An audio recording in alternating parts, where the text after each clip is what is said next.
덕으로 1만 명 얼마 남지 않았습니다.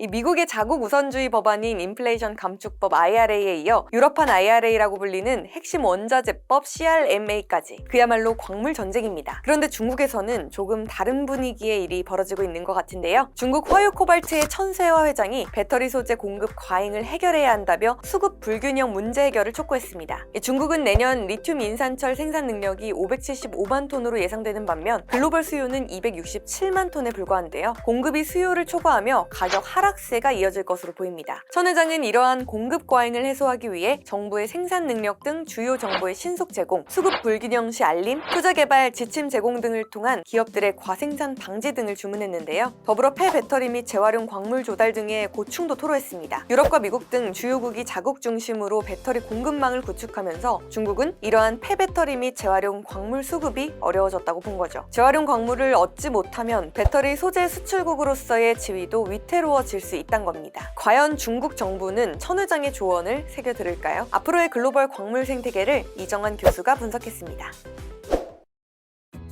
최근 중국 전기차 배터리 산업에 있어서 공급 과잉에 대한 우려가 좀 나오고 있습니다. 아무래도 이제 전기차 판매량 증가 속도가 둔화되고 있고요. 반면에 이제 배터리 기업들은 공격적으로 생산 능력을 확대하고 있고 신규 기업들이 빨리 들어오기 시작하면서 중국 전기차 배터리 산업이 공급 과잉 우려가 나타나는 것이 아니냐라고 평가를 할 수 있을 것 같습니다. 작년에 배터리 컨퍼런스라든지 관련 기업들 총수들이 전기차 배터리 공급 과잉 우려했고 이에 따른 재고 자산에 대한 부담 같은 것도 좀 나오고 있다라고 보시면 될 것 같습니다. 중국 배터리의 한에서는 인플레이션 감축법도 영향을 미치고 있거든요. 인플레이션 감축법이 결국은 중국산 배터리에 대한 규제로 좀 이어지고 있고 아무래도 이제 미국 판매하는 전기차에 대해서 중국산 배터리를 되도록이면 배제하는 이런 방향으로 가고 있기 때문에 좀 우려가 있다라고 보시면 될 것 같습니다. 중국 배터리 산업이 빠르게 성장한 것 자체는 성장 초기 단계부터 친환경 전환을 하는 그리고 내연기관에서 자신이 없는 중국 정부가 굉장히 빠르게 시장을 키웠다라고 보시면 될 것 같고요. 이런 강력한 산업 정책 때문에 이렇게 성장을 하고 있다라고 보시면 될 것 같습니다. 특히나 이제 중국은 배터리 공급망 차원에서 수직 계열화가 가능한 상황이죠. 다양한 희소 광물들에 대해서 중국 내에 기반을 마련할 수가 있기 때문에 LFP 배터리 중심으로 해서 굉장히 수직 계열화를 이루었다라고 보시면 될 것 같습니다. 결국 이제 광물 재련이라든지 가공 등 다른 나라에서 할 수 없는 것들을 중국에서 할 수가 있었기 때문에 이런 수직 계열화를 이뤘고 가격 경쟁력을 굉장히 키웠다라고 아마 보시면 될 것 같습니다. LFP 배터리를 중심으로 하고 있지만 NCM 배터리, 삼원가계 배터리 역시 상당히 많이 만들고 있고요. 오히려 근데 신규 업체들이 너무 많이 나오다 보니까 문제가 되는 이런 상황이다. 지난해 말 기준으로 중국 배터리 공장의 유틸라이제이션 레이시라 그러죠. 공장 가동률이 한 50에서 60%까지 떨어졌고요. 전기차계도 좀 영향을 받을 수밖에 없는 상황이고 미국뿐만 아니라 유럽 규제 가능성도 조금은 늘릴 것이다 라고 보실 수 있을 것 같습니다. 과잉 생산을 해결하라 그러면 이제 사실 중국 정부가 어느 정도 나설 수도 있다라고 보시면 될 것 같고 아마 상위 기업들을 중심으로 재편을 하고 기존의 기업들은 중복 기업들 같은 것들을 구조조정 결국은 큰 데서 인수합병하는 이런 데로 나서지 않을까라고 생각을 할 수 있겠습니다. 해외 진출을 가속화하려고 그러면 생산성이 좋아야 되고 난립한다 그러면 과잉 생산 때문에 기존에 있는 기업들이 생산량 증대나 기술 경쟁이 어려운 상황들이 발생할 수 있거든요. 결국 어느 정도 수익이 있어야 R&D도 가능하고 경쟁력 확보도 가능하기 때문에 어느 정도 구조조정에 중국 정부가 나서지 않을까. 중국 정부가 사실은 은행의 가버넌스 다 가지고 있기 때문에 은행들 차원에서 구조조정에 나서 있지 않을까라고 예측은 할 수 있을 것 같습니다.